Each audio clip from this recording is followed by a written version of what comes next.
Bonjour chers collègues, une mission d'appui et d'accompagnement, MAA. Mais pour qui? Les documents officiels de la MAA nous ont été récemment communiqués le 25 mars dernier. Ils mettent en évidence un accompagnement et un appui. Mais pour qui réellement? La réponse est simple. Pour la direction en priorité, et oui évidemment, puis les élus en second lieu, évidemment encore une fois, avant que les personnels SPP et PATS eux-mêmes ne soient concernés.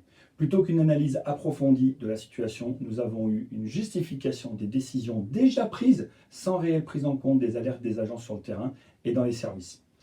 Après plus de 20 ans avec l'ancien directeur, nous déplorons le départ précipité de notre directeur actuel après moins de 3 ans, alors que le conflit social historique débuté en octobre 2024 reste en suspens.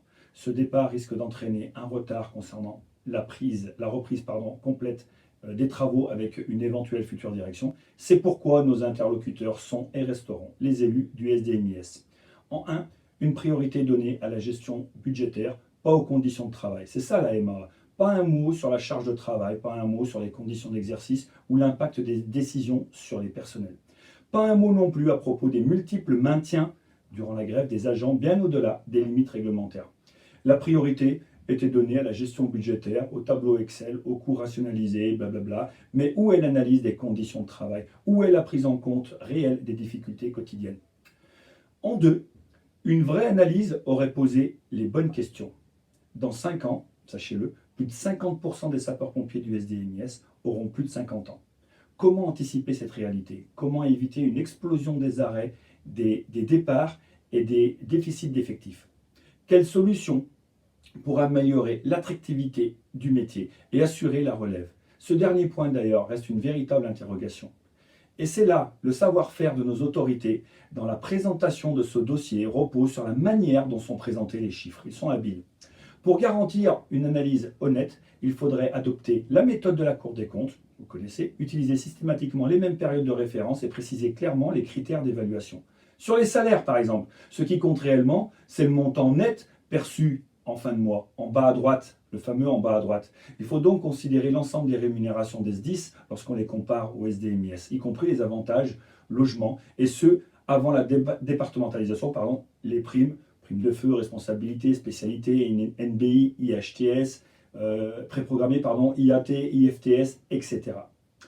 Sur les interventions, les critères de comparaison sont orientés également. Le rapport met en parallèle le nombre d'interventions en métropole et en département, mais aussi les temps d'intervention, sans prendre en compte les différences géographiques.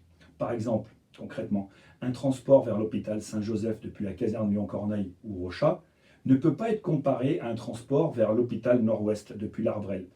Donc l'analyse globale, c'est le rapport ne présente pas de chiffres erronés, en réalité, il faut le reconnaître, mais il est construit de manière à rendre les données les plus avantageuses possibles pour la direction. Des affirmations erronées, allégations concernant la pseudo-pression exercée sur les SPV, nous tenons à exprimer notre profond désaccord avec les affirmations selon lesquelles les SPV des centres mixtes feraient l'objet d'une forte pression de la part de certains sapeurs-pompiers professionnels, ainsi que l'idée que cette situation serait généralisée. Ces propos ne reflètent en aucun cas la réalité des centres de secours du SDMIS. Pour preuve, de nombreux SPV, pour beaucoup issus de centres à garde postée, ont participé aux manifestations en soutien de leurs collègues sapeurs-pompiers professionnels, mais également car ils ont compris, eux, que les futures créations de postes de SPP se réfléchissent sur des SPV. Il faut également prendre en compte la pression exercée par la direction sur les SPV lauréats du concours de SPP, les obligeant à assurer une certaine disponibilité sous peine de ne pas être recrutés en tant que SPP. De plus, la direction du SMIS a choisi depuis des années de mobiliser les SPV abusivement en cas de grève, sans respecter les repos sécurité, les plaçant ainsi en difficulté. Si les tensions ponctuelles, il faut le reconnaître, peuvent exister dans certains contextes spécifiques, il est excessif et inexact de les ériger en règle générale, alors que nous entretenons un cadre de travail respectueux et collaboratif entre les SPP et les SPV, fondé sur des principes d'entraide et de complémentarité, et ce, dans l'intérêt du service public et de la sécurité des citoyens. Nous demandons donc que ces affirmations soient réexaminées avec objectivité en évitant toute généralisation abusive qui pourrait nuire à l'image et à la cohésion des équipes.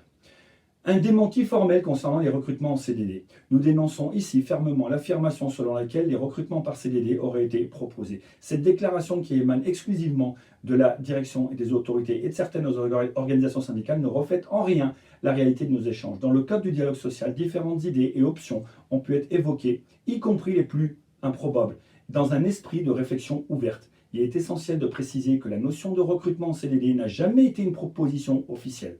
De même, l'idée d'un éventuel recours au CDD n'a jamais dépassé le stade d'une discussion exploratoire et n'a à aucun moment fait l'objet d'une démarche formelle ou engagée. Chez Sud, vous le savez, nous avons l'habitude de tracer par écrit l'ensemble de nos demandes officielles. Nous refusons toute tentative d'assimilation de ces échanges informels à une position officielle et demandons que cette clarification soit prise en compte définitivement, y compris par certaines organisations syndicales. En revanche, nous proposons une autre approche concernant la MAA, prendre en compte les réalités du terrain. Face à cette approche de la MAA franchement déséquilibrée, mais tellement prévisible, puisque nous l'avions annoncé déjà durant la MAA, nous proposons une mission d'accompagnement et d'appui complémentaire menée par nos collègues représentants syndicaux d'autres départements. Nous aurons sans doute une vision plus juste ainsi, et nous aurons bien évidemment adressé cette note de synthèse aux membres de la MAA pour les tenir informés. D'ailleurs, prenez connaissance des documents officiels et des recommandations de cette MAA en lien dans la description de cette vidéo. Bonne réflexion à vous, à très bientôt, en espérant avoir éclairé un tout petit peu votre lanterne.